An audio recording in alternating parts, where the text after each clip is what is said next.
Bien, bonsoir mesdames et messieurs. Je ne sais pas si le micro fonctionne. Ça a l'air d'être le cas. On commence avec un tout petit peu de retard parce qu'il semblerait que la ville soit un peu bloquée par une manifestation, mais d'autres personnes vont sans doute nous rejoindre, mais on va commencer. Je m'appelle Francesco Panese, j'ai le grand plaisir de siéger depuis assez longtemps dans le jury du prix européen de l'essai, et c'est moi qui vais animer, ou plutôt modérer, la discussion de ce soir. Mais avant tout, j'aimerais redonner la scène au propriétaire des lieux pour un accueil, le directeur du Théâtre de Vidi, Vincent Baudrier.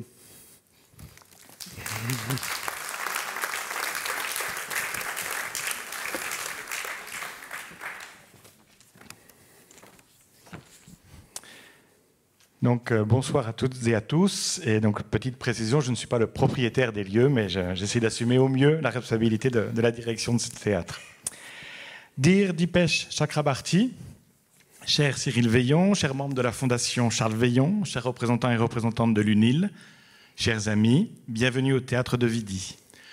Notre théâtre est heureux et fier d'accueillir la table ronde du prix européen de l'essai avec vous, Dipesh Chakrabarty, organisé par la Fondation Charles Veillon et par l'Université de Lausanne. Le titre de votre essai, « Après le changement climatique, penser l'histoire », résonne avec les préoccupations de nombre d'artistes invités à créer ici, dans ce théâtre. Avec l'UNIL, nous avons d'ailleurs développé depuis 5 ans un cycle intitulé « Imaginaire des futurs possibles », où artistes et chercheuses et chercheurs étaient invités à produire de nouveaux imaginaires pour le futur. Ils et elles étaient accompagnés par le philosophe Dominique Bourg, puis par la penseuse Vinciane Després, et enfin par le chorégraphe congolais de Kisangani, Faustin Ligné-Koula, afin de relier les questions écologiques aux questions décoloniales. Cette même préoccupation d'une écologie décoloniale sera au centre du travail de l'artiste sud-africaine Ntando Tsele, qui répète en ce moment à Vidi « Wasted Land », qui ouvrira la saison du 20 au 29 septembre. On retrouvera ce sujet d'ailleurs dans le spectacle Écosystème du groupe suisse et congolais 50-50 en novembre. Ce qui veut dire que votre discussion de cet après-midi, Francesco, sera une magnifique introduction à notre saison et je vous en remercie. Merci beaucoup Vincent Baudrier. Maintenant, j'ai le plaisir de donner la parole à Cyril Veillon, le président de la Fondation Charles Veillon. Merci Francesco. Voilà, à moi maintenant de vous accueillir et surtout de vous dire merci. Merci beaucoup Vincent et les équipes, l'équipe du Théâtre de Vidi, de nous recevoir dans cette belle maison pour recevoir notre lauréat du 46e prix européen de l'essai. Donc un prix de l'essai s'inscrit dans un débat d'idées. D'ailleurs, notre slogan, notre motto, c'est le mouvement de la pensée. Quoi de mieux qu'un théâtre qui, comme Vincent, ce que tu as évoqué tout à l'heure, votre saison, quoi de mieux qu'un théâtre qui vraiment met littéralement en mouvement la pensée et la création pour venir débattre des thèses et des idées de nos lauréats. C'est la deuxième fois qu'on a le plaisir de se retrouver ici et on est particulièrement bien chez vous. Merci beaucoup aussi à l'Université de Lausanne, l'UNIL, notre partenaire de longue date maintenant, grâce à qui on peut organiser des discussions mémorables avec nos lauréats et les professeurs de l'université. Merci beaucoup Francesco Panese d'organiser tout ça brillamment avec nous et avec l'institution de l'université. Merci aux professeurs Raël Koons, Valérie Boisvert et Ola Soderstrom qui ont préparé des questions et ce débat avec Dipesh Chakrabarty. Le débat aura lieu en anglais. Nous avons la chance de pouvoir compter sur la traduction simultanée faite avec, je crois que je peux le dire, avec passion par Loman Lefort. Merci beaucoup Loman d'avoir accepté ce défi de traduire cette discussion. Et puis Loman traduira aussi la discussion qui aura lieu demain à 11h au Livre sur les quais. Ce sera au Casino. Une discussion que Dipesh Chakrabarty aura avec l'auteur Dominique Bourg. Voilà, donc c'est le prochain rendez-vous de cette série d'événements avec notre lauréat. Et si vous voulez réécouter le discours que Dipesh Chakrabarty a prononcé lorsqu'il a reçu le prix, c'est possible de le suivre en ligne. Vous pouvez le voir, vous trouvez tout sur notre site. On communique aussi sur Instagram nos activités les événements autour du prix de l'essai et d'autres activités qu'on a au cours de l'année pour la promotion, la diffusion de l'essai, notamment des cercles, des clubs de lecture. Donc, merci de suivre nos activités, de partager avec nous tous ces débats et ces discussions. Maintenant, place à la discussion. Francesco, merci beaucoup de diriger vous êtes le maître de cérémonie ce soir. Je te repasse la parole. Merci. Merci beaucoup, Cyril. Alors, on va... Merci beaucoup, Cyril. Donc, sans attendre, je vous propose d'accueillir le lauréat 2024 du prix européen de l'essai Charles Veillon, M. Dipesh Chakrabarty.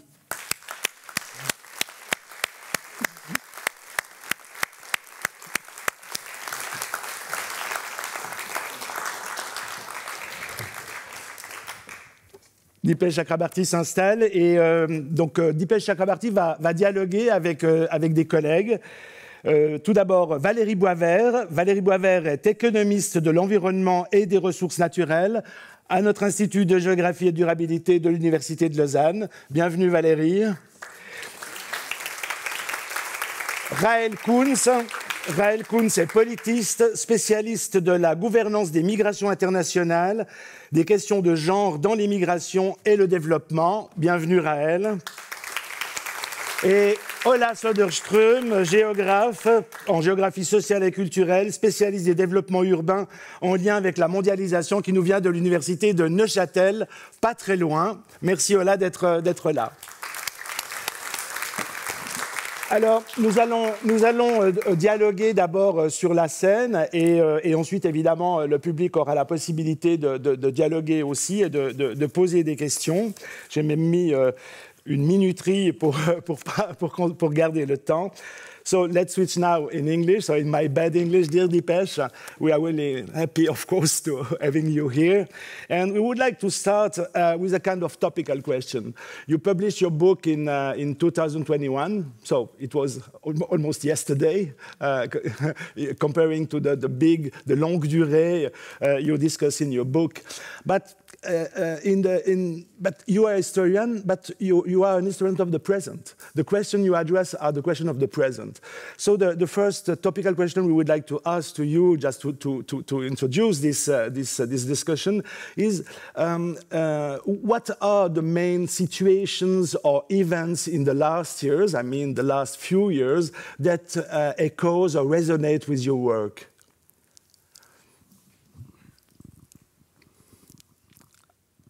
Thank you for the question. Alors, merci beaucoup de m'avoir posé cette question. J'apprécie la présence du public et il va sans dire que je suis profondément honoré d'avoir été invité ici à cette conversation avec mes collègues et de le faire en votre présence, vous, public.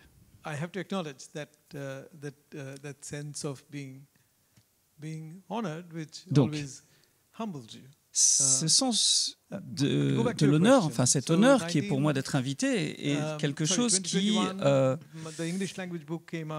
remet à ma place. Donc, ce livre a été écrit en anglais, vous avez l'édition française, et ce livre est dédié aux humains et aux non-humains qui ont perdu leur vie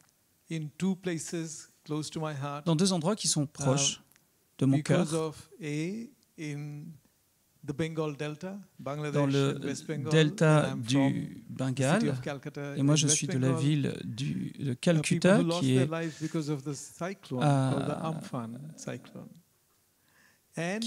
proche de l'endroit qui a été touché par le cyclone. Donc toutes ces personnes qui ont perdu la vie à cause des inondations et en 2021 également à cause des incendies en Australie. On avait littéralement l'impression que toute l'Australie était en feu. puisque quand j'ai quitté l'Inde, j'ai vécu pendant 20 ans en Australie. Mon fils y vit encore. Et donc, c'est un endroit qui m'est très proche. Et donc,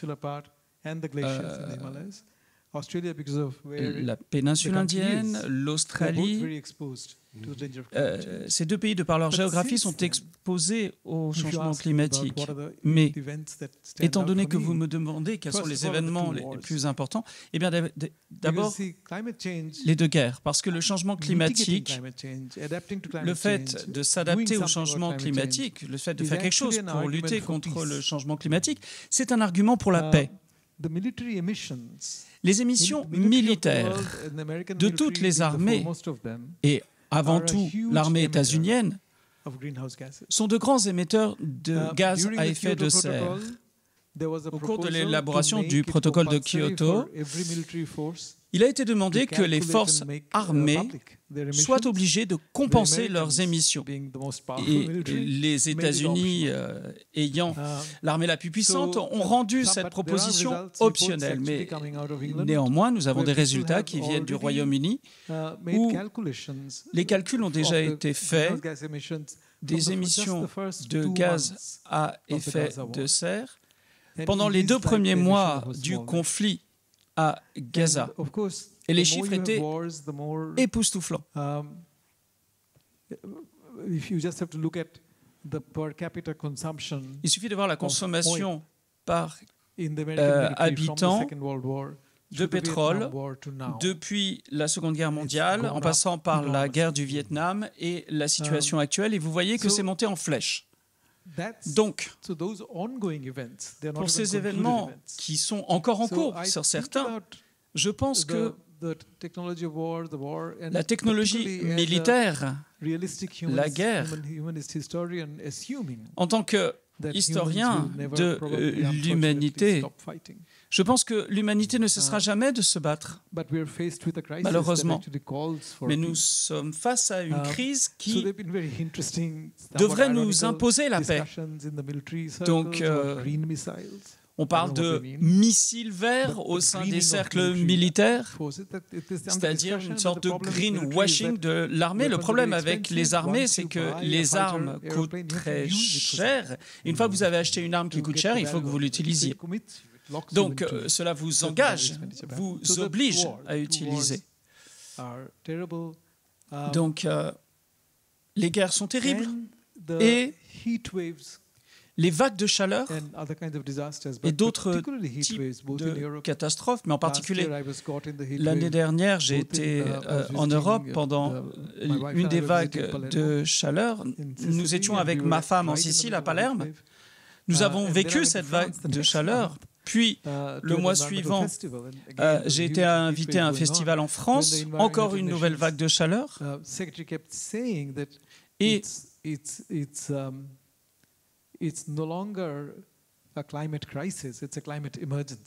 ce n'est plus une crise climatique, c'est une urgence climatique.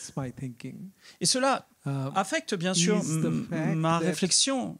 C'est le fait que aux États-Unis, au moins à l'université de Stanford et ailleurs, la question du changement climatique et la manière dont on l'aborde est traitée comme une question technologique sur le marché, avec une approche de marché. Donc, le fait de capturer du carbone, les technologies, l'amélioration des technologies des batteries et de la géo-ingénierie. Donc, des experts en physique à Harvard avancent sur des expériences qui pourraient refléter, par exemple, le rayonnement solaire pour faire baisser la température. Et donc, on voit qu'il y a une tendance à ne pas avoir une approche holistique de cette crise. Et cela nous renverra à la biodiversité, à la gestion de l'urbanisme. Et réduire tout cela à une question purement liée à la capture du carbone et à la géo-ingénierie, afin que d'acheter un peu de temps pour que l'humanité puisse faire la transition. On a vu les résultats de la COP28 à Doha, où les compagnies pétrolières ont littéralement accueilli les débats de la COP et ont avancé l'argument comme quoi si l'on peut capturer les gaz à effet de serre et les enterrer dans le sol, il n'y a plus de problème. Les compagnies pétrolières font partie des solutions et on peut extraire autant de pétrole que l'on veut parce que l'on s'en occupe. Et ce sont des forces extrêmement puissantes qui sont à l'action. Le livre de Bill Gates prône ce scénario. Et je pense que ce type de pensée... Attention, je ne dis pas qu'il ne faut pas le faire. Je suis d'accord avec le fait que la situation est si désespérée qu'il faut avoir un mélange de stratégies. Mais réduire les solutions à des questions d'énergie, à des questions de température, et qu'il suffit de baisser la température pour que nous puissions continuer avec le style de vie qui est le nôtre. Et n'oublions pas le coût pour les générations futures. Je pense que nous ne nous engageons pas sur cette voie. Ce débat est difficile à entamer dans ma propre université. On est d'accord sur le problème, mais on arrive à des solutions différentes. Et c'est quelque chose que j'ai remarqué depuis que j'ai écrit ce livre. Et un dernier point, nous ne sommes toujours pas pleinement conscients de l'importance de la relation avec tout ce qui n'est pas humain. Également avec les êtres qui ne sont pas vivants au sens relatif du terme, comme les montagnes par exemple. Et les choses qui ne sont pas vivantes forment les êtres majoritaires en quantité. Nous vivons avec des micro-organismes en nous, nous sommes entourés de micro-organismes et ils ont un rôle très important à jouer. Ils ont eu un rôle très important dans l'histoire de la vie. Le coronavirus vivait dans les intestins de chauves-souris et les chauves-souris sont sur Terre depuis très très longtemps. Donc, à de nombreux égards, le coronavirus était déjà préadapté aux cellules des mammifères.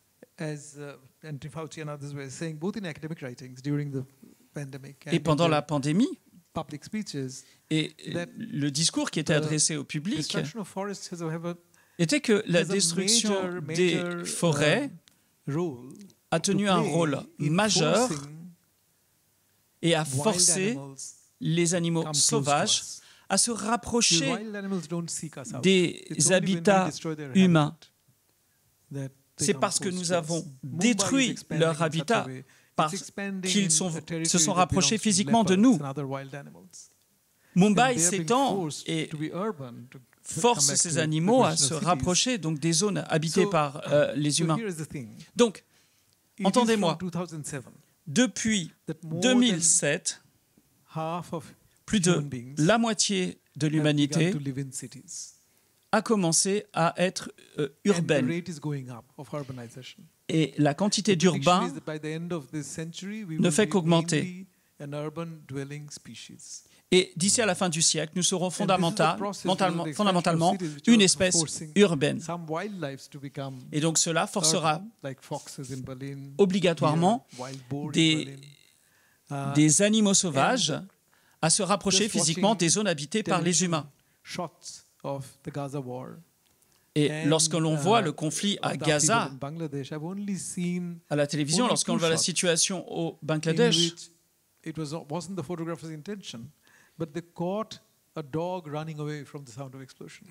ils ont pris en photo, par exemple, un chien qui fuyait les explosions, par exemple à Gaza. Et donc, Ce ne sont plus que les humains qui sont affectés. Nous créons une situation dans laquelle l'environnement microbiotique change. Et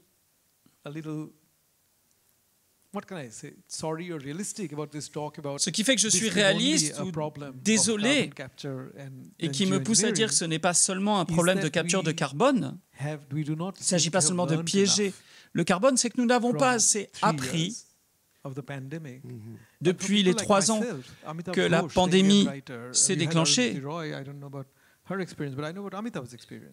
Je connais l'expérience d'Arundhati Roy, d'autres auteurs, des gens issus de la bourgeoisie comme moi. Il est important pour les gens de prendre l'avion parce que nos parents vivent là, nos enfants vivent ailleurs. Mon fils, par exemple, vit en Australie et pendant la pandémie, ma sœur est décédée. Et malheureusement, je n'ai pas pu la voir.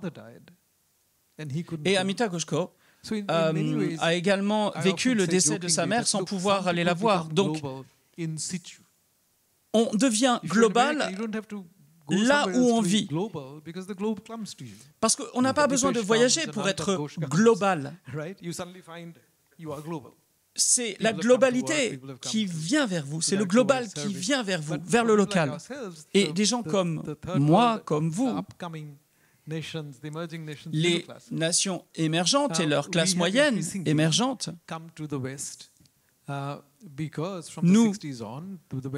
nous rendons en Occident depuis les années 60, puisque depuis les années 60, la population occidentale vieillit et donc il y a eu un besoin de main-d'œuvre. Et donc cela soulève la question de la migration, des migrants, du racisme, mais cela a également un impact sur nos vies. Et la pandémie nous a fait vivre une expérience différente à nous.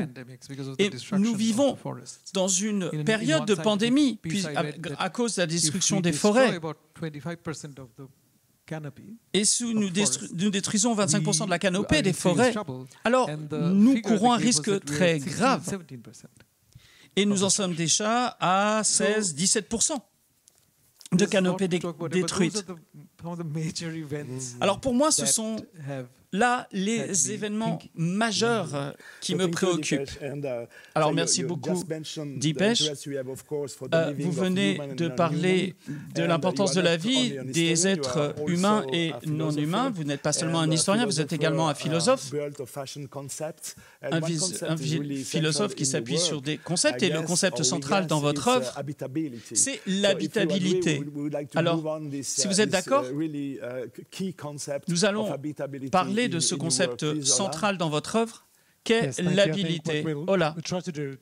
Oui, je crois que ce que nous allons essayer de voir ici, c'est quelle est l'approche holistique dont vous parlez. Et ne pas fuir les problèmes, au contraire, essayer de trouver des solutions qui ne seront pas seulement de géo-ingénierie. Un commentaire tout d'abord. Merci beaucoup, merci pour tout ce que vous avez écrit, parce que votre œuvre m'a accompagné, je peux vous le dire, m'a poussé à réfléchir, à écrire, à enseigner. Et quelque chose qui reste en moi, alors que d'autres livres que j'ai lus ont disparu au fil du temps, mais votre œuvre est restée en moi. Alors, ce qui est important pour les personnes qui ont lu vos livres, c'est la question centrale. Vous faites une distinction fondamentale entre le globe et la planète, qui est une distinction en tant que géographe qui nous est familière, et vous suggérez que nous effectuions une transition entre l'idée de durabilité centrée sur l'homme et l'idée d'habilité centrée sur la planète, qui inclut les non-humains.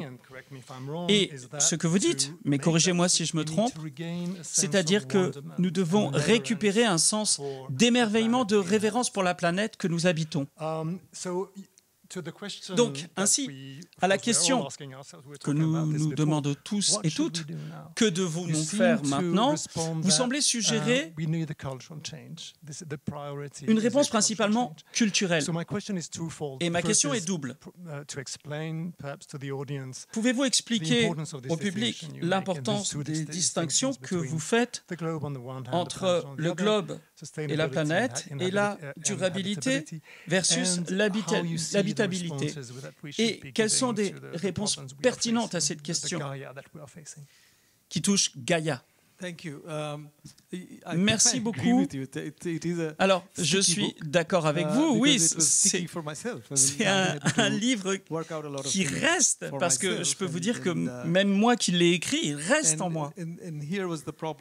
Et alors, le problème est le suivant. Pourquoi la question de la planète est devenue une question centrale pour moi? Parce que lorsque j'ai commencé à penser, et pour revenir à la manière dont vous m'avez présenté, Francesco, un peu, notamment comme philosophe, moi je me vois comme philosophe et historien, dans le sens où si vous grandissez dans un pays comme l'Inde ou la Chine, après l'indépendance, il est difficile d'éviter les questions de progrès, de développement, de la question de la sortie de la pauvreté, croissance économique, que faire du genre et d'autres questions qui constituent notre univers, notre monde. Et bien sûr, on a été influencé par des économistes du MIT. Et les États-Unis étaient une sorte de modèle de modernisation. L'Europe, ayant créé, ayant provoqué et combattu pendant 2 guerres, on a vu combien l'Europe est devenue beaucoup plus pacifiste que les États-Unis. Peut-être que les États-Unis n'ont pas payé le même prix que l'Europe en termes de guerre. Et les Européens ont peut-être ainsi appris la valeur de la paix. Un de mes amis, Garvas, qui enseigne à UCLA, et qui a enseigné, je crois, à Genève, a écrit un livre qui s'appelle « L'histoire de la paix en Europe ». Et il parle véritablement de la conquête de la paix. C'est-à-dire que la paix est quelque chose qui se mérite, et la paix est fragile. Aux États-Unis, on n'a pas encore compris cela, parce que, au-delà de la guerre civile aux États-Unis, ils n'ont pas eu de guerre dévastatrice. En tout cas, la population ne l'a pas vécue. Il y a bien sûr les colons au tout début de l'histoire des États-Unis, mais ces colons ne luttaient pas contre leurs voisins, ils luttaient contre des personnes qu'ils n'avaient jamais rencontrées. C'est peut-être ça une des nuances. Alors, moi je suis arrivé face au problème avec cela, et le changement climatique. Donc pour un militant indien, Anil Agrawal et Sunita Narayan, qui dans les années 90 à Delhi étaient présents à une conférence et étaient les premières personnes à dire, en parlant du protocole de Kyoto, à dire qu'on ne peut pas seulement parler des émissions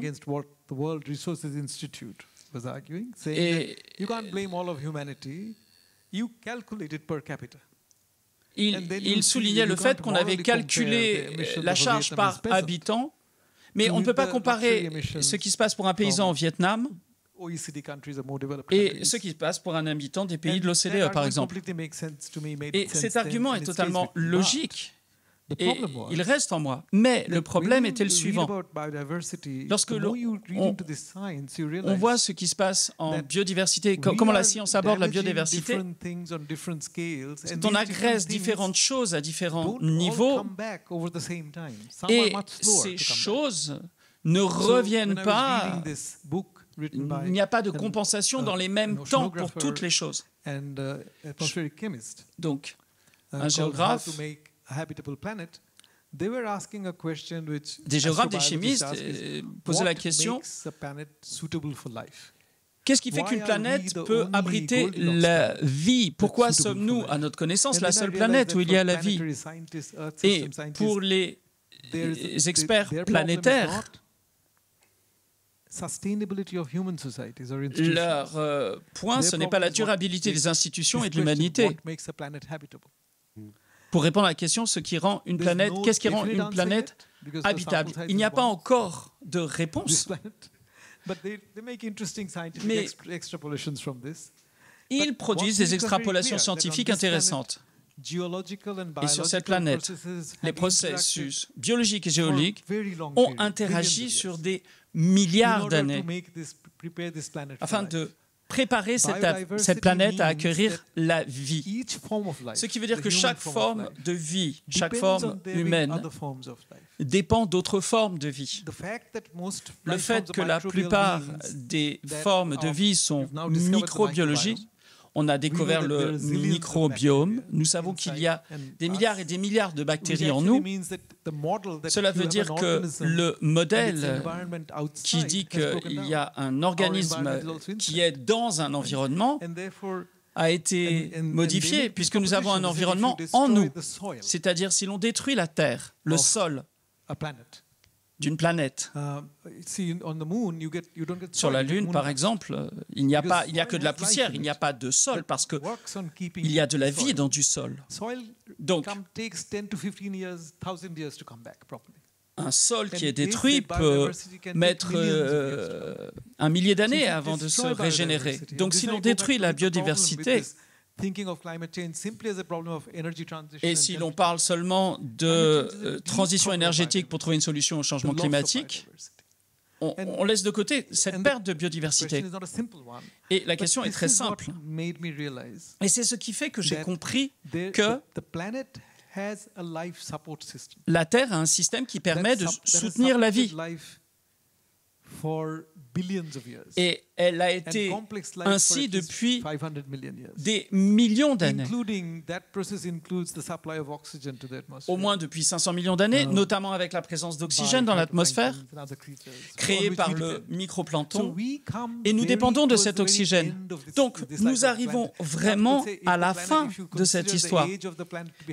Si par exemple, l'âge de la planète, c'est 100, alors,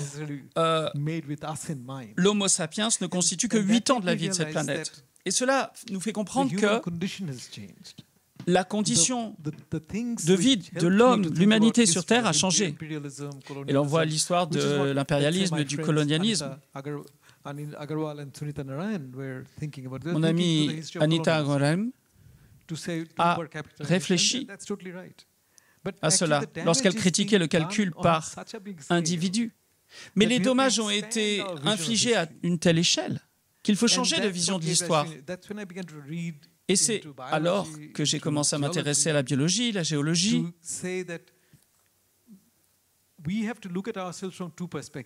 Pour comprendre qu'il fallait adopter 2 perspectives. La perspective globale, c'est-à-dire élaborée par l'humanité, l'expansion européenne, l'impérialisme, le capitalisme et son avènement depuis les 500 dernières années. La plupart des politiques que nous adoptons se fondent sur le global. Mais l'approche planétaire nous force à avoir une approche sur le plus long terme.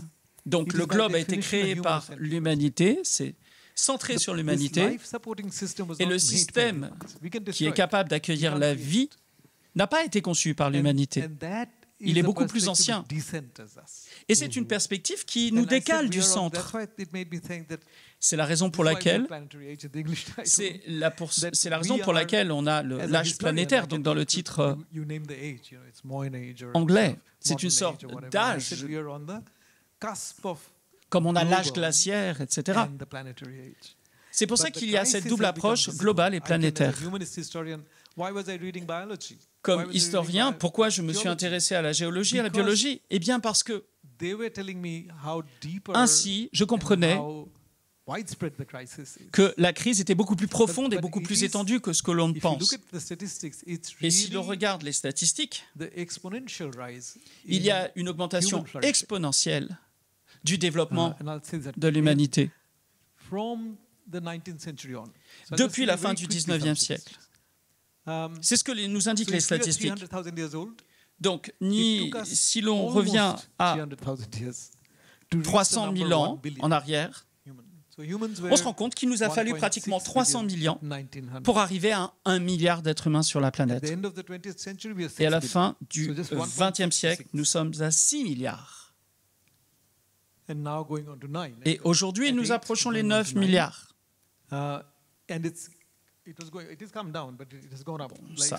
Ça baisse un petit peu, mais on a toujours cette augmentation exponentielle depuis les années 50.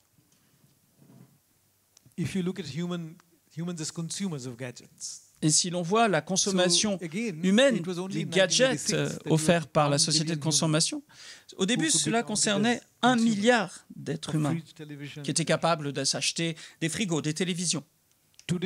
Aujourd'hui, on parle plutôt de 3-4 milliards d'êtres humains qui sont en mesure de consommer ces produits. Deux réflexions. À partir de 2000, la plupart des consommateurs, jusqu'à 2000, la plupart des consommateurs étaient des pays développés, des pays de l'OCDE. Aujourd'hui, les pays en développement constituent 35% des humains qui sont capables de consommer. Seuls 35% des personnes capables de consommer viennent de l'OCDE. Le reste vient de Chine, de pays en développement.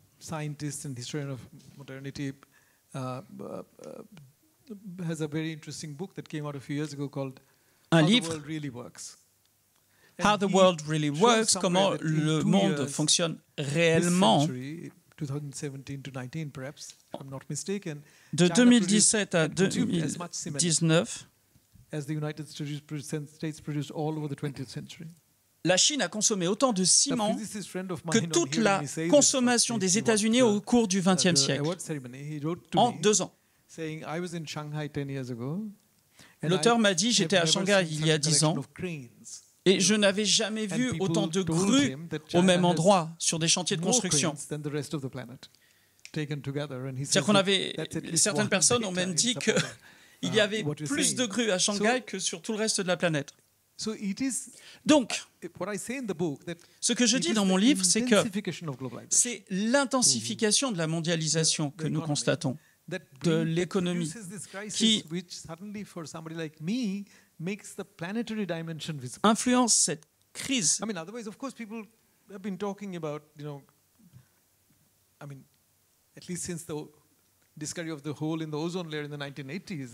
Depuis la découverte du trou dans la couche d'ozone dans les années 90, mon argument, c'est que la perspective planétaire n'est pas déconnectée de la perspective globale. Elles sont connectées. On parle d'intensification. Et la question que j'essayais d'éviter dans mon livre, c'est que devons-nous faire ? Non, ce n'est pas un livre qui va vous donner des solutions. J'essayais de rester calme au milieu d'une situation d'urgence, au milieu du feu. Et l'autre jour,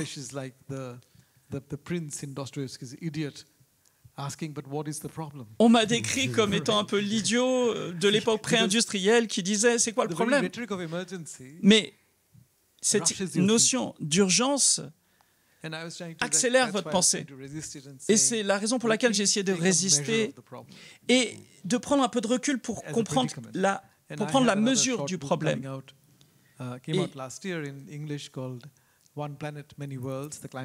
Un livre, Une planète, beaucoup de monde, va être édité d'ici peu en français. Et c'est dans ce petit livre, beaucoup plus court, que j'aborde la question « Que pouvons-nous faire ?» Alors, une autre question avant que je donne la parole à mes collègues. Pour expliquer la manière dont vous envisagez tout cela, vous prenez en compte des longues périodes, l'apparition de la vie sur Terre, mais il y a a également un autre cadre temporel qui est important pour vous, c'est celui de la colonisation et l'héritage de la colonisation. Et il y a un lien très fort entre votre trajectoire intellectuelle par rapport aux questions post-coloniales, réflexion que vous continuez à mener, et la question du changement climatique et de la biodiversité. Et je pense qu'il y a deux arguments dans votre livre. Le premier, c'est le lien entre...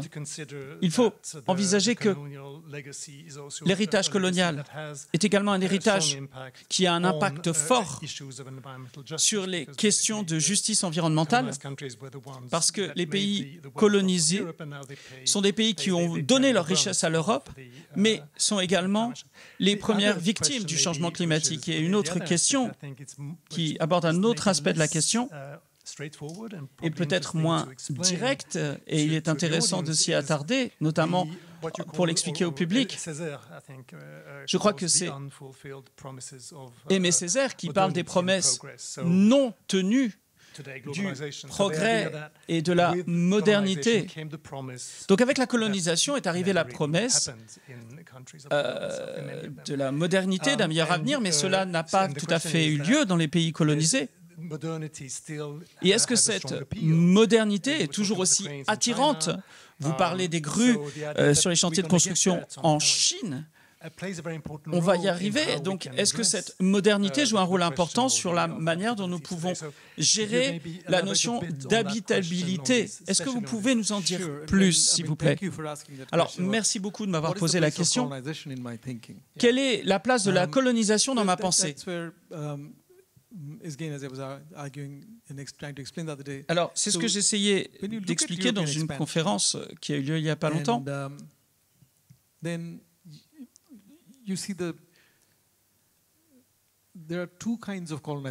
y a deux types de colonisation qui ont eu lieu. Il y a eu la colonisation et il y a eu la domination. Lorsque les Européens voulaient des terres, ils ont importé des maladies avec eux. Ils ont détruit les populations autochtones sur le plan démographique, sur le plan culturel, sur le plan institutionnel. Ces populations ont été déplacées. Et vous avez ce que mon ami Patrick Wolf, qui est malheureusement décédé, appelait la logique génocidaire. Et c'est l'histoire des pays colons. Je le dis très rapidement, je suis direct, mais on voit par exemple la différence entre les missionnaires et les administrateurs en Australie, c'est-à-dire qu'il y avait des gens qui voulaient s'occuper des populations autochtones dans des réserves et les colons qui voulaient simplement prendre des choses. Alors ça s'est passé en Australie, en Nouvelle-Zélande, au Canada, aux États-Unis. Et on voit qu'il y a eu des traités qui étaient signés, parfois, parfois non, en fonction des pays. Et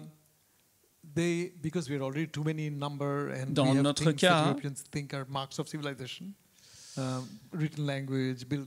en Inde, il y avait ce que les Européens considéraient comme une civilisation, il y avait un langage écrit, il y avait des bâtiments, une architecture. Les Européens ont découvert l'hindouisme, l'influence du bouddhisme, religions qui ont influé l'idéologie allemande. Le sanskrit, langue très ancienne. Donc il y a eu une sorte d'érudition orientaliste qui s'est créée et les politiques d'éducation organisaient des universités. Et je suis moi-même un produit de cette classe moyenne qui a été produite suite à ces interactions. Il y a d'autres types de développement qui en découlent. Un poète du Bengale, célèbre, a appris par lui-même l'italien pour lire Dante Alighieri en italien pour après créer une œuvre qui est reconnue. Donc, voilà le type d'expériences qui peuvent découler de la colonisation. Et l'expérience après des colons fait écho. Sinon, pourquoi serait-on intéressé par l'œuvre de Frantz Fanon?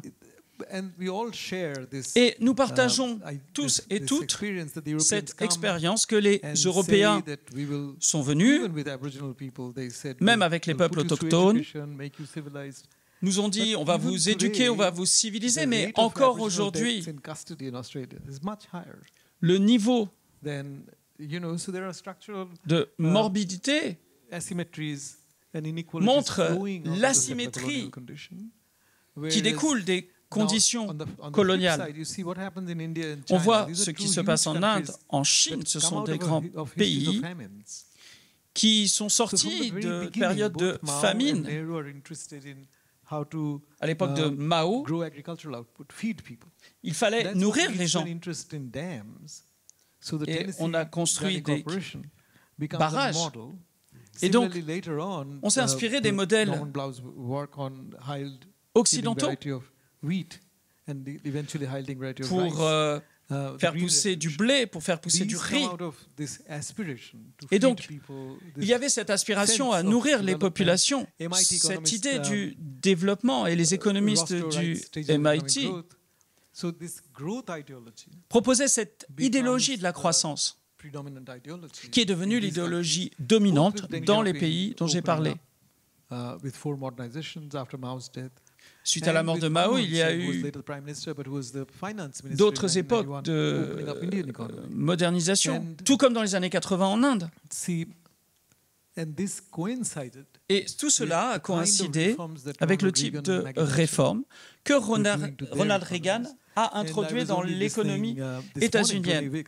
Et ce matin encore, j'écoutais une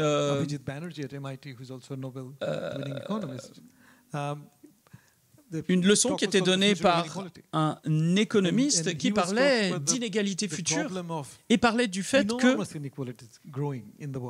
y a de plus en plus d'inégalités dans le monde à cause de la croissance que le monde est en train de connaître.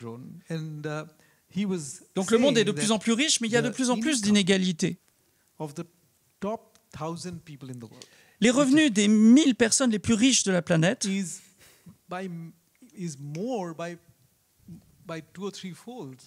sont 2, 3, 4 fois plus importants que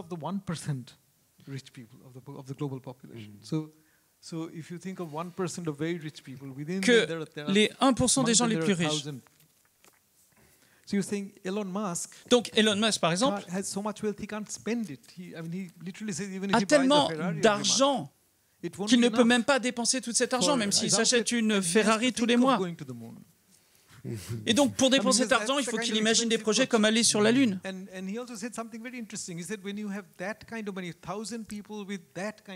Donc, quand il y a 1 millier de personnes avec autant d'argent, les sociétés qui produisent des produits très chers, toutes ces sociétés deviennent, font des profits. Et cela crée un mouvement, cela crée des aspirations. Vers 2012, un anthropologiste norvégien a demandé à une femme en Inde, une femme de 20 ans qui n'était pas encore mariée, si elle voulait que sa fille vive en ville. Et elle dit bien sûr, et il lui a demandé pourquoi. Et elle a dit 3 raisons. D'abord, dans les villes, on peut cuisiner en restant debout. Alors qu'en Inde, le foyer qui est constitué d'argile est à terre. Et donc, il faut être accroupi pour cuisiner, puis se lever, puis retourner en position accroupie. Alors que dans les villes, une cuisinière peut cuisiner debout. Donc ça, c'est son premier argument. Deuxièmement, elle a dit, dans les villes, il y a la liberté. La liberté était fréquente dans la ville. Si mon frère vient chez moi avec des amis, je peux servir du thé sans couvrir mon visage. Dans un village, je dois couvrir mon visage. Et en ville, si je n'ai pas envie de cuisiner, le dîner, un soir, je peux aller au restaurant. Et voilà donc les inspirations réelles de vie de ces personnes. Donc, quand on parle de la crise environnementale, du changement climatique, on voit qu'on est très loin des perspectives planétaires au niveau individuel. Et encore, il y a quelques jours, il y a eu des inondations au Bangladesh. Et la question fondamentale, c'était est-ce que c'est l'Inde qui a créé ces inondations ? Et on a dit, non, ce n'est pas politique, c'est simplement, il a plu plus que d'habitude, mais personne ne voulait écouter. La question, c'était, il y a une conspiration indienne qui a provoqué ces inondations. Et c'est le décalage entre notre vision politique et la manière dont la politique est trop liée au global et non pas au planétaire. Parfois, il y a des prises de conscience chez certains individus. Je vous l'accorde. Mais il va falloir continuer à apprendre et apprendre des peuples autochtones notamment, de leur style de vie, en particulier maintenant que nous voyons où se trouvent les concentrations de biodiversité et on constate que c'est là où vivent les peuples autochtones. Donc nous avons beaucoup à apprendre d'eux. Merci beaucoup. Dipesh. Nous voyons l'immense contribution à l'histoire. Et votre livre célèbre Provincialisation de l'Europe. Livre célèbre, et nous aimerions parler des études postcoloniales, notamment. Raël, je vous donne la parole.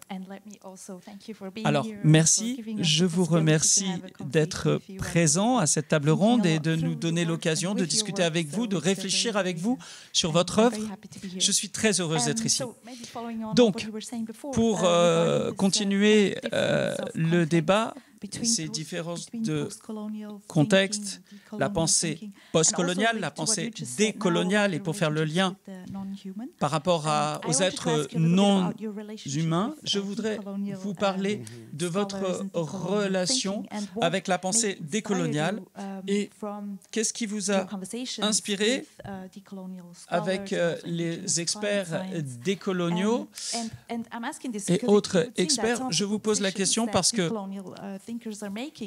visiblement, les experts décoloniaux, les liens avec la politique et la relation naturelle avec le non-humain, qui va au-delà de la séparation que nous faisons entre ce qui est humain et ce qui est non-humain, on pourrait peut-être trouver là une solution ou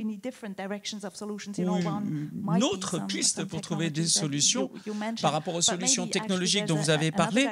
Il y a peut-être une autre orientation que nous pourrions adopter qui serait réussie grâce à la pensée décoloniale. Donc, je me demandais comment cela a influencé votre pensée, peut-être même après la publication de vos livres, en écoutant les réactions des lecteurs. Et pour vous demander de manière créative, si vous pouviez organiser un programme de recherche qui organiserait des ponts entre ces différentes approches, que feriez-vous? Oui, parfois, vous voyez, ma politique intellectuelle et de ne pas me faire d'ennemis.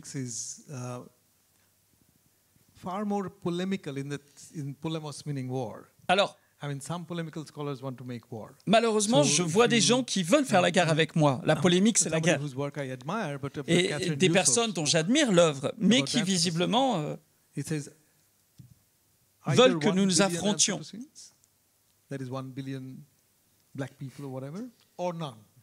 Est-ce qu'il y a un billion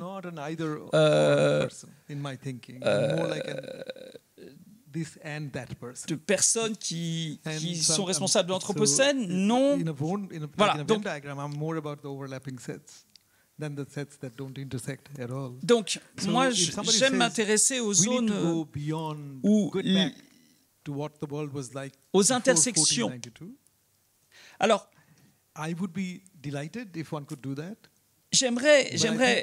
on pourrait essayer de revenir à avant l'Anthropocène, peut-être que l'on peut dater à 1492, mais il y a des forces plus puissantes que moi.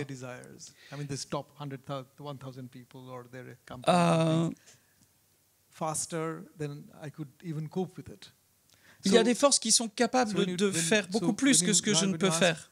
Donc, lorsqu'on me demande des solutions, je pense qu'il y a des solutions en principe, mais il faut les négocier alors que le contexte est en changement permanent. Par exemple, que pouvons-nous apprendre des peuples autochtones doit être envisagé dans un monde qui essaye de faire plus de géo-ingénierie et de piéger plus de carbone. Donc,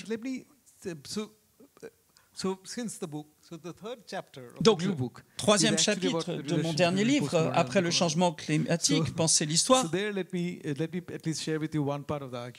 Je vais partager avec vous une partie de l'argumentation. Un très bon ami, et pendant que je rédigeais Provincialiser l'Europe, nous étions dans un groupe de discussion. La personne qui m'a le plus influencé récemment est l'anthropologiste brésilien Eduardo Viveiros de Castro.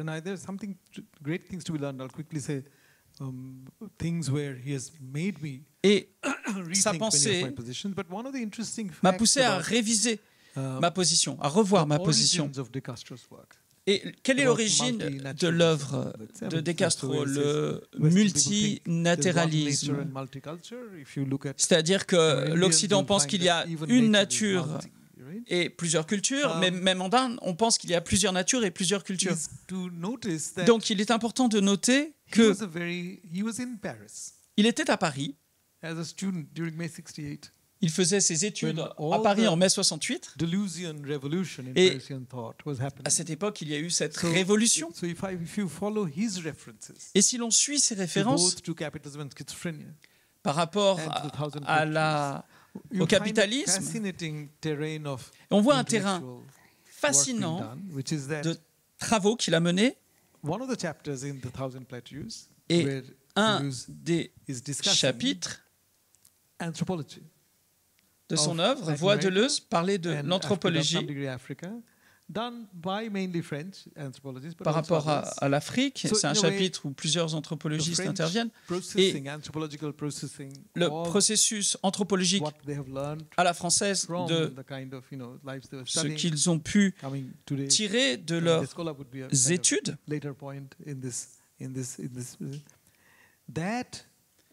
était que Deleuze étudie à la lumière du livre anarchiste de l'anarchiste Pierre Clastres. Donc,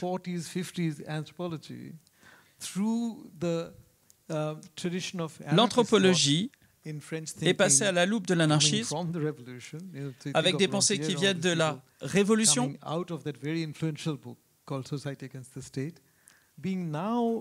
du livre La société contre l'État, tout cela pour créer la figure du nomade, de l'agent nomade. Et cette forme d'existence nomade est une existence politique qui crée l'État. Donc, cette question de l'absence d'un contrôle central, de quelque chose d'horizontal, d'un contrôle par des élections, des groupes tribaux également, Tous les liens sont conservés. Il n'y a pas de séparation. Et cela a eu une influence énorme sur Eduardo. Et il revient à cette question de son propre point de vue. Donc, moi, je dis que nous sommes toutes liées. La pensée européenne est alimentée par d'autres formes de pensée qui ont été digérées dans un Paris révolutionnaire de 68 avec l'anarchisme, que l'on regarde, que l'on lise Deleuze, que l'on lise Foucault. Il y a des approches très anti-étatiques d'ailleurs, et puis repris par un jeune anthropologiste brésilien qui le ramène de son point de vue et qui propose une vision qui m'a beaucoup nourri et qui dit, dans une étude de tribus humaines, il pense que les jaguars tuent les humains et boivent le sang comme des humains vont dans un pub pour boire de la bière. Il y a un parallèle. Et donc l'argument est que dans sa description, les peuples autochtones ont la capacité de ne pas fixer la forme humaine dans une forme particulière, de voir la forme comme quelque chose qui est changeable. J'ai écrit là-dessus il y a peu en bengali, ma langue maternelle. Donc il y a une sorte d'idéalisme platonique qui travaille beaucoup sur le marché au sens capitaliste du terme. Et donc cela nous ramène à, nous renvoie à réfléchir, est-ce que si par exemple je produis un verre et si le verre ne correspond pas à ce que j'attends, je peux aller réclamer une réduction, qu'on me fasse un prix parce que le verre n'est pas dans une forme parfaite. Et si l'on réfléchit aux humains comme des mammifères, on voit différentes formes, des formes que nous partageons. Et l'individu humain, du fœtus, dans la vie, donc le fœtus, le jeune enfant, qui évoluerait vers une forme parfaite, puis déclinerait. On peut changer de point de vue et voir simplement une forme qui évolue, qui change. Et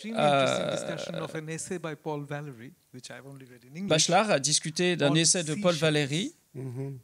Et Valéry, Paul Valéry parle de la coquille d'un animal marin. Et cette coquille est développée parce que l'animal vit dans un environnement difficile et donc cette coquille est adaptée à l'environnement.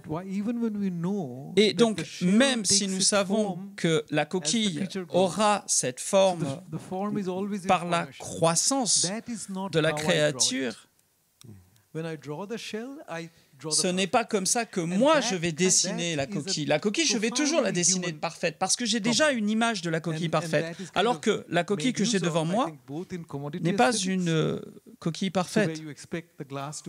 Donc, si vous attendez à avoir un verre parfait, au niveau esthétique, les artistes ont débattu de ces questions, les philosophes, Bachelard. Mais lorsque je pense à mon ami Eduardo de Vieras de Castro, qui dit que le jaguar, quand il boit le sang, est exactement comme un humain qui va boire une bière dans un pub. Je ne connais pas les jaguars, je connais un peu les humains. Mais il y a une question importante pour les humains, c'est la justice sociale. Et je ne sais pas si les jaguars connaissent la justice sociale. Et peut-être nous pouvons en parler maintenant, parce que la question de la justice sociale peut nous amener à parler de quelque chose de très humain. Et bien sûr, je ne veux pas creuser les divisions entre ce qui est humain et ce qui n'est pas humain, mais du point de vue philosophique, du point de vue politique, il y a cette question de la justice sociale, mais peut-être que Raël souhaite ajouter quelque chose. Je lançais un petit peu cette question dans l'arène. Oh non, mais merci beaucoup. Donc, en matière de justice sociale, j'accepte totalement l'argument du livre, à savoir qu'il ne s'agit pas d'avoir un sens transcendantal de la justice. Il faut rester pragmatique. Et ce n'est pas parce que je ne peux pas vous offrir une justice entière et complète, cela ne veut pas dire que je ne peux pas vous fournir une moitié de justice. Et c'est quelque chose d'important. Certaines personnes mettent en avant l'argument qu'ils ne peuvent pas être entièrement justes pour ne pas être justes du tout. Donc, partant de cela, je peux aussi l'appliquer aux animaux, aux montagnes, aux rivières, aux fleuves. L'exemple de la montagne, je la ramène de l'Inde. Les Chinois, les Indiens, dans leur exercice militaire, parfois au Pakistan, ont créé une montagne qui est la montagne la plus militarisée du monde. Et cela a un impact écologique. Et cette montagne offre un service. Elle apporte 50% de l'eau que donne l'Himalaya aux populations humaines. Deuxièmement, quand je pense aux humains, un des plaisirs quand on pense à l'histoire, c'est ce que Eliot a dit, cette promesse de la performance. Et je pense que les humains ont évolué en un animal qui a un sens profond de la justice. Nous sommes les singes supérieurs ont ce sens de justice, mais nous, par contre, en tant qu'humains, dans les faits, nous donnons très peu de justice. On peut le voir au cours de l'histoire. Combien de fois un humain a traité un autre groupe d'humains de manière totalement injuste? Mais cela pour autant, la justice n'est pas simplement un projet humain. Chez de nombreux animaux, il y a un sens de justice que l'on voit, que l'on ressent. Donc, il y a des animaux et on peut imaginer leur existence. Mon chat est déprimé, mon chien est heureux. Et ces créatures demandent de la justice parce qu'on les perçoit ainsi. Et donc, les montagnes, les fleuves également demandent de la justice. Et en même temps, je voudrais dire quelque chose de risqué, je ne l'ai encore dit à personne, parce que je ne sais pas si on ne va pas me tuer pour le dire. Nous sommes humains.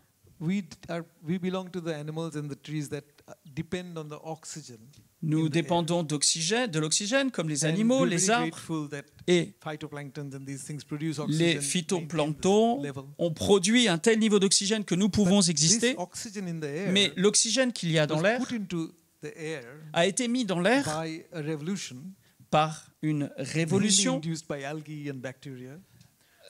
induite par les bactéries et les algues il y a 2,5 milliards d'années. Et l'oxygène, il y a beaucoup plus d'azote que d'oxygène. Et l'oxygène, en fait, pour beaucoup de créatures, est un gaz qui les tue. Et donc, les bactéries sont mortes dans une telle mesure que cela a été littéralement appelé par les biologistes un holocauste de l'oxygène. Alors, la question que je me pose, c'est est-ce que ça a été injuste? Cet événement qui a produit de l'oxygène a-t-il été injuste par rapport aux microbes qui alors ont perdu leur vie, sont morts? Alors, si cette période de l'histoire de la Terre est injuste, alors notre vie est basée sur une injustice. Ou peut-être la question de justice ne s'applique pas au monde microbiologique et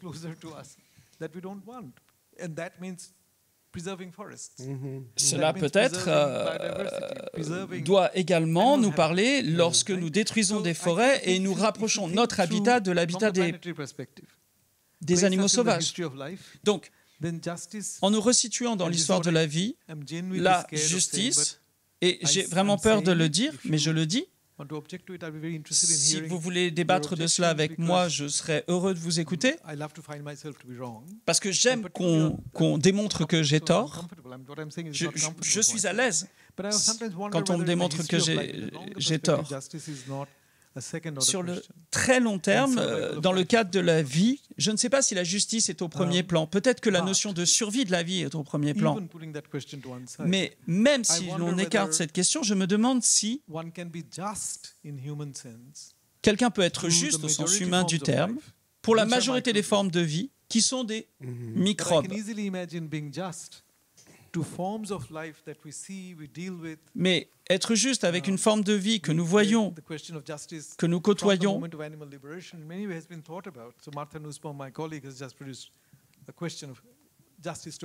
la justice envers les animaux. Mais comment imaginons-nous les animaux? Le point de la justice économique est de permettre les humains de démontrer d'aller au bout de leurs capacités. Mais néanmoins, les animaux ne devraient pas être victimes de tout cela. Les tigres, par exemple, ne devraient pas être affectés par l'activité humaine. Et de ma position, je pense qu'on ne peut pas être juste avec toutes les formes de vie. Mais toutes les formes de vie sont importantes.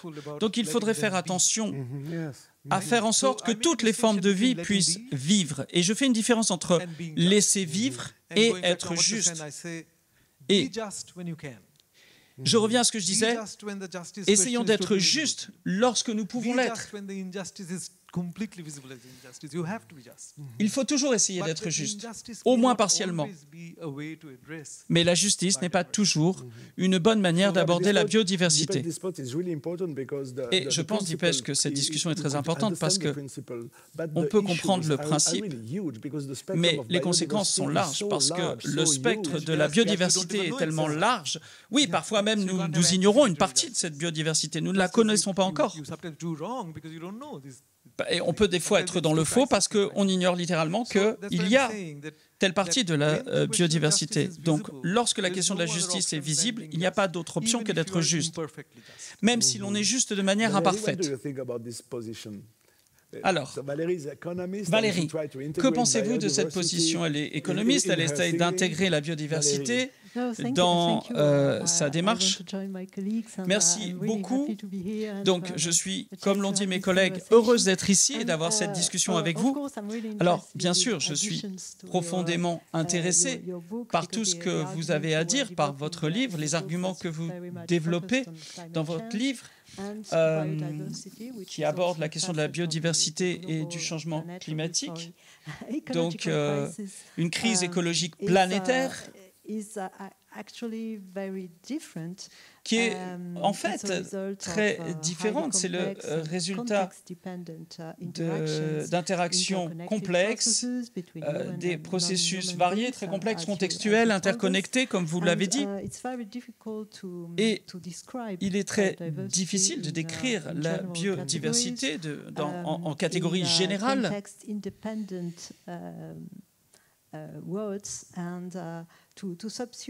Donc, également, on ne peut pas les réduire à des formes, à des catégories globales. Donc, vous avez parlé de la visibilité de certaines parties de la vie et d'invisibilité pour d'autres. Et ce sont là des critères qui nous permettent de sélectionner, de choisir nos actions. Mais dans la pratique, qu'est-ce que cela implique dans votre œuvre ou qu'est-ce que cela impliquerait que d'aborder la biodiversité et le changement climatique? Alors, je ne suis pas quelqu'un de pratique, donc je vais vous parler sous forme de principe, si vous me le permettez. En principe, cela veut dire et j'en ai parlé avec des étudiants, des collègues, que si l'on pense à la technologie humaine, par exemple, et on ne parle pas d'intelligence artificielle, etc., c'est une révolution. Oui, bien sûr, il y a une révolution technologique avec l'ère numérique par rapport aux périodes antérieures. Nous sommes passés par l'âge de l'électricité, il y a eu l'entre-deux-guerres. Il y a eu auparavant également l'ère mécanique. Il y a eu l'avènement du train, etc. Tout ce qu'a fait la technologie, c'est de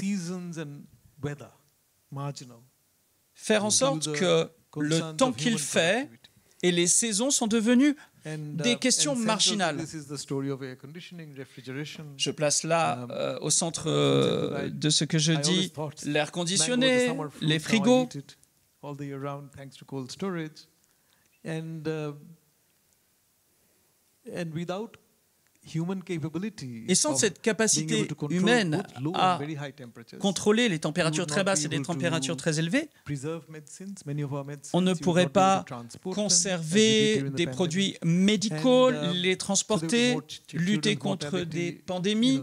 On n'aurait pas pu lutter contre la mortalité infantile et nous n'aurions pas pu produire tous les matériaux hybrides, par exemple les couvertures des sièges dans cette salle, et tous les matériaux utilisés par l'aérospatiale, entre autres. Donc, tout en reconnaissant qu'il y a une révolution technologique, je veux ramener sur la table 2 points. Cette technologie nous a fait oublier le fait que les saisons et le temps qu'il fait sont des questions de vie ou de mort pour l'humanité. Si l'on revient à des sociétés paysannes, et même dans les mondes autochtones, et nous avons tous été autochtones dans l'histoire, nos parents, nos ancêtres étaient des autochtones. Les paysans,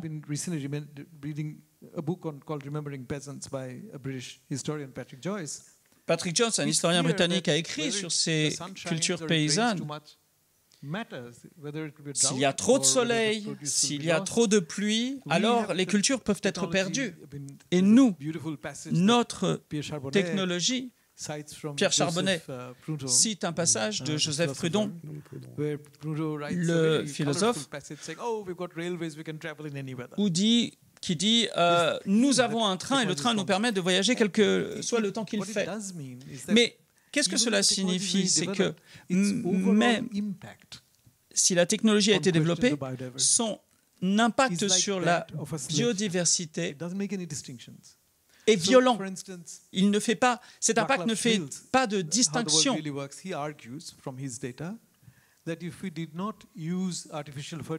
Un penseur a dit que si l'on n'utilisait pas d'engrais chimiques, 40% de la population de la planète connaîtrait la faim. On peut en discuter, mais les pesticides permettent de tuer les insectes et rendent les bananes disponibles aux 4 coins de la planète.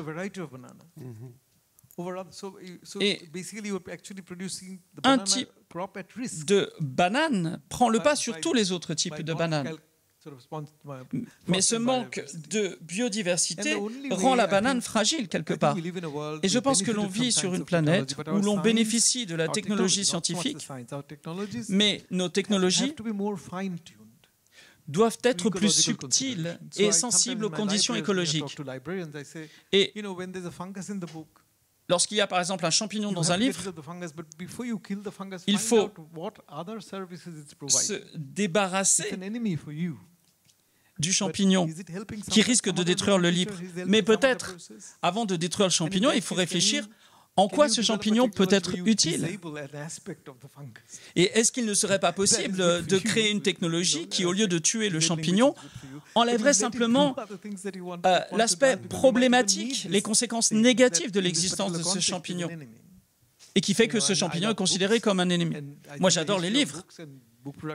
J'adore l'histoire des livres, la production des livres. Mais je peux vous dire que l'histoire du livre, c'est aussi l'histoire de la production par l'humanité d'une grosse quantité de nourriture pour les termites. Donc il y a une sorte de cruauté dans mon propos. Moi, je ne veux pas que les livres soient détruits par les termites, par les champignons, mais avant d'empoisonner les termites, les champignons, réfléchissons. Alors, de quoi je parle ici?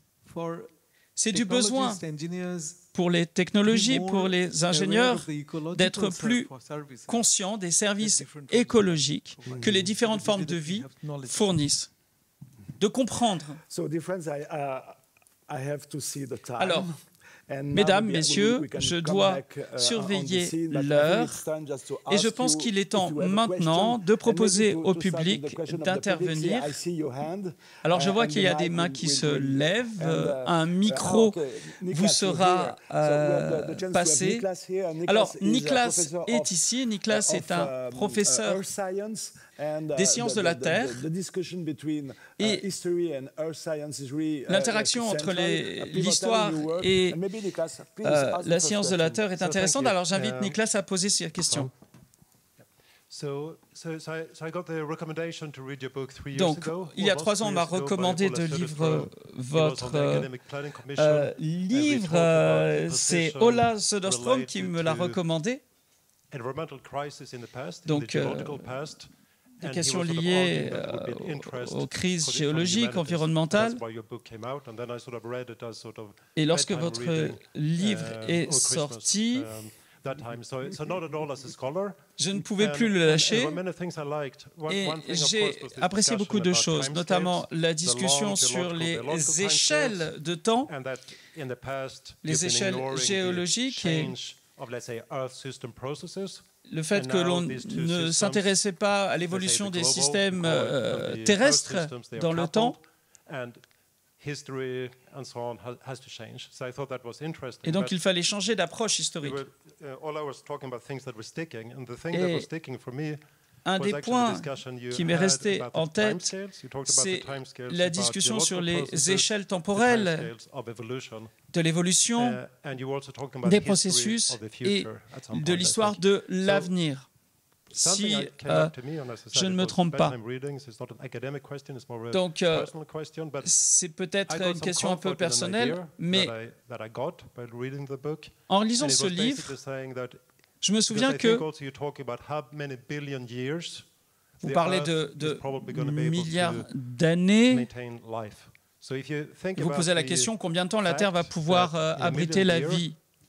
Et donc, imaginons dans 1 million d'années, l'Homo sapiens aura disparu peut-être. C'est un débat que vous avez eu dans le cadre d'un festival littéraire, je sais. Mais donc, dans 100 millions d'années, quels sont les résidus? Quelle sera la biodiversité qui existera? Les processus géologiques auront fait disparaître beaucoup de traces sur notre planète, les traces sur notre planète. Et donc, dans des milliards d'années, et finalement, je me suis dit, c'est bien. Et vous, en tant qu'historien, en tant qu'humaniste, est-ce que pour vous, c'est bien aussi que cela se passe ainsi? Est-ce que c'est une forme d'espoir que de se dire que dans très très longtemps, la vie prospérera sur Terre? Alors, je vous invite à répondre rapidement. Alors, c'est une des raisons pour lesquelles il y a un chapitre dans le livre qui s'appelle Anthropo-scientant. On parle de l'approche planétaire et de dire que si l'Anthropocène était une époque géologique et non pas une ère, même en tant qu'époque, elle pourrait durer des milliers d'années, 20 000 ans, mais parfois les époques durent 10 millions d'années. Mais je ne suis pas capable en tant qu'historien humaniste de juger cela et finalement, c'est une bonne appellation pour l'histoire de la Terre, mais peut-être pas pour l'histoire de l'humanité. Donc, j'essayais en fait d'être un historien du présent, au sens où Francesco le présentait. Et quant à l'avenir, ce que cette crise a révélé, grâce à la lecture des écrits des experts de la Terre, des scientifiques experts, pour nous, historiens, comme moi, cela souligne l'importance de penser à une telle échelle temporelle. Encore une fois, je vais répéter, mais je citais Wittgenstein dans le livre, et il dit, lorsque l'on voit un bâtiment, on se demande quel âge il a. Et pourquoi je ne me pose pas la même question face à une montagne? J'étais au Chili il y a quelques années, et les gens qui vont travailler se posent la question de l'âge de la montagne qu'ils utilisent pour aller sur leur lieu de travail. Et même si une montagne est jeune comme l'Himalaya, par rapport à l'âge relatif des montagnes,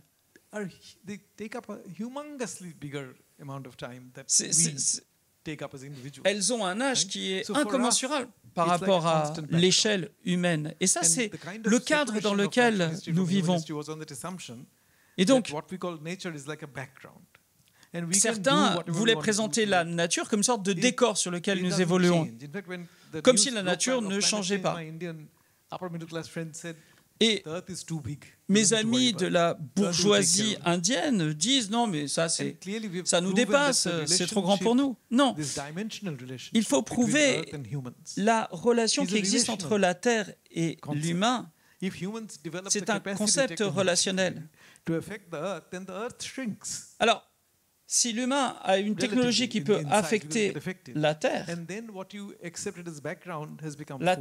se réduit, mais en même temps, la nature prend le devant de la scène. Donc, il faut penser à du militantisme, il faut penser à de la politique. Nous sommes en train de vivre une époque où il est important pour tous les êtres humains d'avoir le cadre global en terre et de comprendre que l'humain s'inscrit dans une histoire beaucoup plus longue.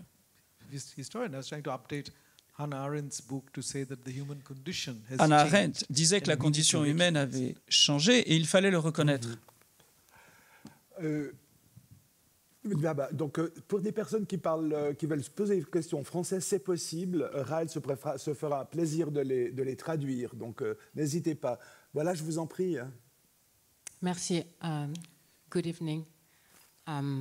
You said few words about indigenous people. Vous avez parlé des peuples autochtones. I would like to know how do you feel with the fact that que pensez-vous since the beginning of this ecological or even climate crisis, depuis those who since the beginning le début de cette crise écologique, y a-t-il une meilleure compréhension de ces questions?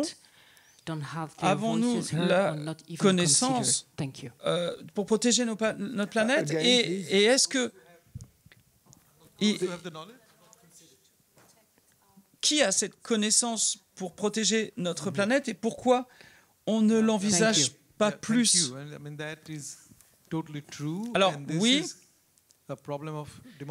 c'est une question de démocratie, de politique mondiale. C'est un travail à mener et je pense que la littérature décoloniale souligne systématiquement l'histoire de la gestion par les peuples autochtones de la biodiversité. Et ces peuples nous enseignent des leçons qu'il faut entendre, des leçons qui nous invitent à penser à plus large échelle. Et néanmoins, la réalité du monde, c'est qu'il y a des gens bien plus puissants qu'un professeur d'université comme moi-même. Et donc, d'une certaine manière, il faut mener ces politiques dans le monde, mais dans un monde qui est modelé par des forces bien plus puissantes que moi, que nous. Donc, c'est la raison pour laquelle je pose cette question sur la biodiversité. Et demain, on va m'offrir une solution pour piéger le carbone. Et donc, il va falloir repenser cette question. Mais en même temps,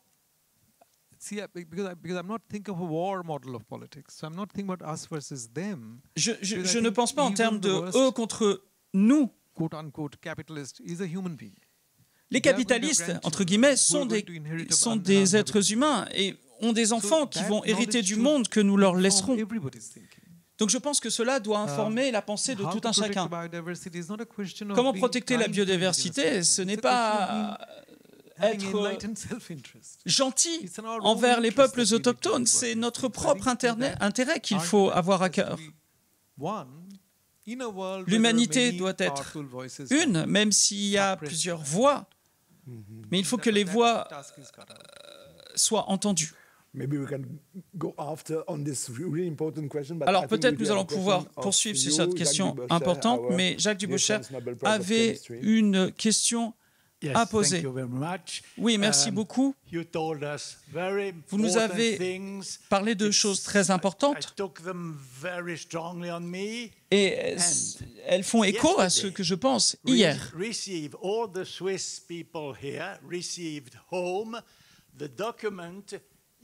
Hier, tous les Suisses ont reçu chez eux un document pour la votation qui aura lieu exactement sur les sujets que vous avez soulevés. La décision de donner à notre gouvernement la responsabilité de défendre la biodiversité. C'est un point sur lequel nous allons voter, donc je ne peux que vous remercier de l'avoir abordé. Donc un commentaire sur la démocratie suisse? Oui, ça devrait être un modèle pour le monde entier.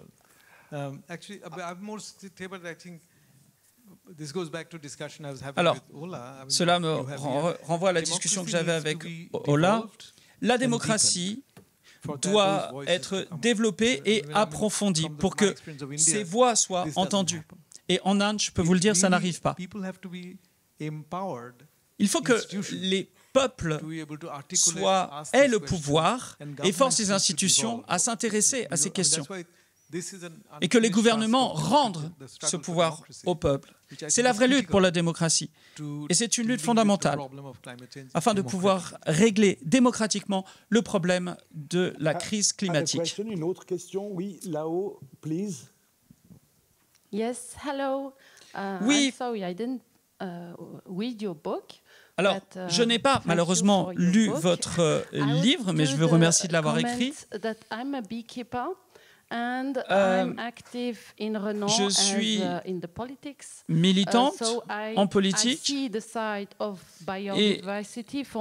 je vois l'importance de la biodiversité. Moi, j'élève des abeilles et je vois qu'il y a un déclin dans les populations des abeilles et il y a des décisions qui sont prises politiquement et chaque fois, je lutte pour expliquer aux responsables politiques qu'ils doivent prendre de bonnes décisions.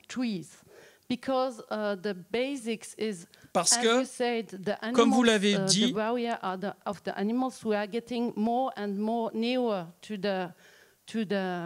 les populations animales sont touchées et nous avons de moins en moins de nature parce qu'il y a de plus en plus de construction. Donc la qualité de ce que nous projetons et de ce que nous installons est importante. Et je ne cesse jamais d'expliquer que les abeilles sont importantes, elles ont un rôle à jouer. Les oiseaux également. C'est la base, c'est la chaîne alimentaire. Il faut que ces animaux puissent se nourrir toute l'année. Et si l'on ne plante pas une grande diversité d'arbres, si l'on se contente d'une seule espèce d'arbres, alors cela ne convient pas. Les abeilles ont besoin de 3 km, d'avoir un rayon de 3 km autour de la ruche pour se nourrir correctement. Et il faut qu'il y ait de la biodiversité dans la végétation à disposition des abeilles. Les platanes ne suffisent pas. Donc je vous encourage à continuer à écrire des livres de cette sorte pour permettre aux informations fondamentales d'atteindre les responsables politiques et pour que les bonnes plantes soient plantées, soient conservées, protégées autour de nous, dans les villes, pour que tous les animaux aient de la nourriture, y compris les animaux les plus petits. Et vraiment, merci pour votre commentaire et j'aimerais bien lire ce que vous envoyez à ces responsables politiques. Peut-être que... Alors, je peux vous dire qu'il y a des gens qui imaginent que l'on pourrait construire des robots abeilles qui iraient polliniser, encore une solution d'ingénierie. Donc, fondamentalement, si l'on tue les insectes, on arrête la pollinisation. Et si la pollinisation n'a pas lieu, alors la nourriture ne poussera pas. Et lorsqu'on écoute ce type d'argument, c'est là que se trouve le problème. On voit le problème dans ces arguments. Donc, en lisant le livre de Bill Gates, par exemple, Comment lutter contre le changement climatique, c'est quelqu'un de très intelligent, sans aucun doute. Oui. Et si vous apportez ces arguments à une personne intelligente, mais pourquoi conclut-il son livre en disant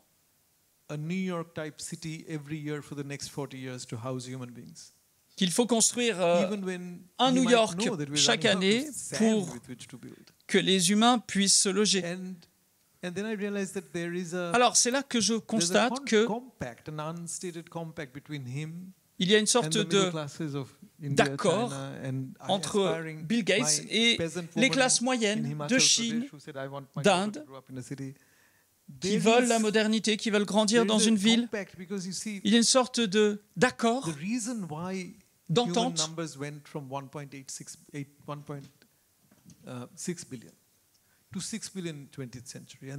Pourquoi au XXe siècle on est passé de 1 milliard 600 millions de personnes à 6 milliards à la fin du XXe siècle et 8 milliards actuellement? Nous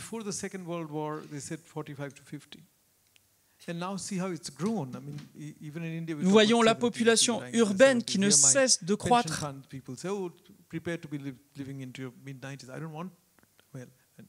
I want to for my wife's sake, but I don't really want to be that old. But all this has been made possible because tout cela a été rendu possible grâce à l'énergie. Nous avons un accès de plus en plus important à l'énergie. On a pu réduire la mortalité infantile, la mortalité des femmes enceintes.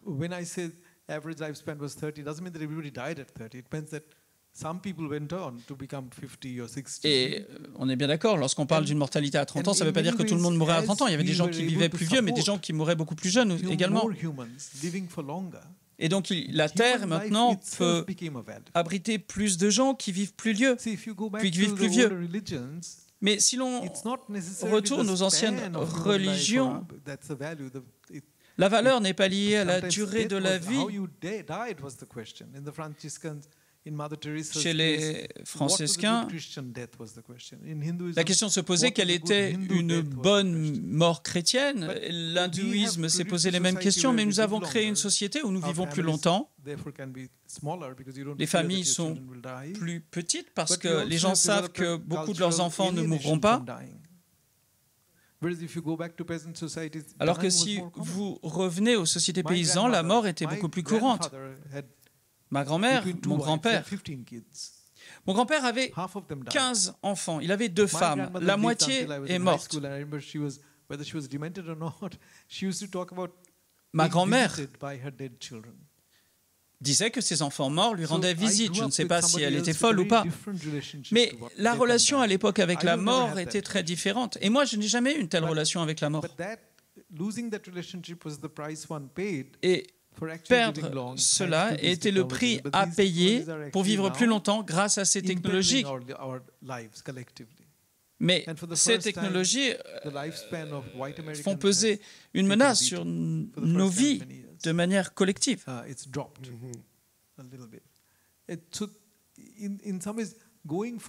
Donc,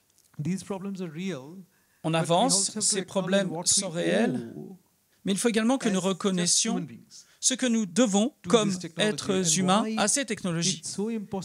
Et la raison pour laquelle il est impossible, non seulement pour Bill Gates, mais également pour la classe moyenne indienne, d'imaginer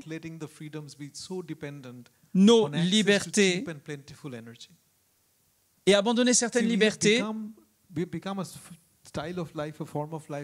parce que notre forme de vie dépend de l'accès à beaucoup d'énergie.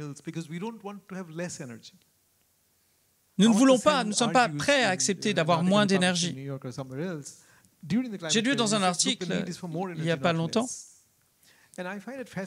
c'est que nous avons besoin de plus d'énergie, pas de moins. Mais en tant qu'historien, lorsque nous sommes devenus indépendants, Gandhi croyait à la liberté. Mais il n'était pas en faveur de l'industrialisation. Donc, liberté de parole, liberté de mouvement, sans l'industrialisation. Nehru, lui, voulait protéger la vie des gens, que les gens ne souffrent pas de la faim. Et les gens étaient d'accord. Mais pour lui, pour Nehru, les modèles de liberté ressemblaient aux modèles ailleurs. C'était des formes de vie qui dépendaient de la consommation. Et si vous lisez Bill Gates, il critique le capitalisme, oui, mais les experts en technologie, qui sont mes amis, veulent une meilleure vie. S'il n'y avait pas la crise climatique, peut-être nous aurions un débat contre le capitalisme, etc., la répartition des richesses, etc. Mais je pense que ce qui est très compliqué pour les humains, une idée les humains ont du mal à abandonner, par exemple, ce qui a été cette victoire contre la mortalité infantile, tout ce que la médecine nous a apporté.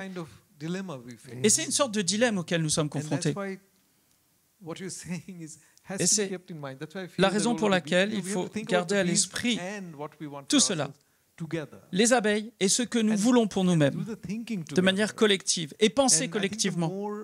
Et je pense que plus nous désignons une personne comme étant le problème et nous disons « je suis la solution », ce serait nier mes propres désirs, mes propres envies.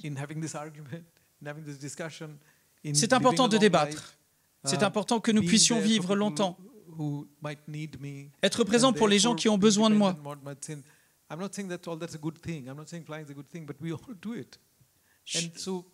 C'est quelque chose auquel nous tenons.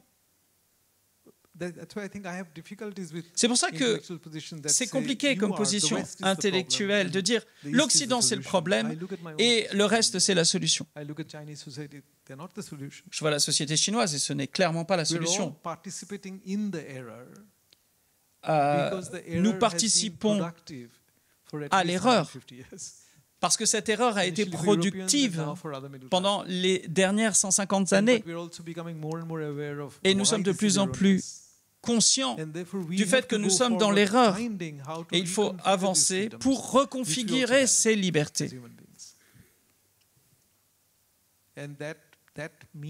Et cela veut dire qu'il faut arrêter d'être dogmatique puisqu'aucune formule ne va nous fournir la solution. Je dis qu'il faut comprendre le problème à court terme et le problème à long terme. Entendre la réussite de notre technologie à court terme et l'impact négatif de cette technologie à long terme. He will give you the same figures for exponential growth and then say, oh yeah, there's a climate problem, but we can fix it. Beaucoup parlent de cette croissance exponentielle et puis mentionnent la crise climatique et dire on va trouver une solution. Non, il faut bien comprendre l'ampleur du dilemme. C'est pour ça que moi, je ne me suis pas précipité pour écrire un livre qui serait une prescription de ce qu'il faudrait faire. Moi, je m'intéressais plutôt à l'idée de comprendre pourquoi on a perdu cette révérence qu'ont les cultures paysannes, qu'ont les peuples autochtones. Eh bien, je pense que nous allons conclure sur cette question du dilemme parce que nous n'avons plus de temps. Merci beaucoup d'avoir participé à cette table ronde. Encore une fois, je vous félicite d'avoir reçu le prix de la Fondation Charles Veillon. Merci beaucoup.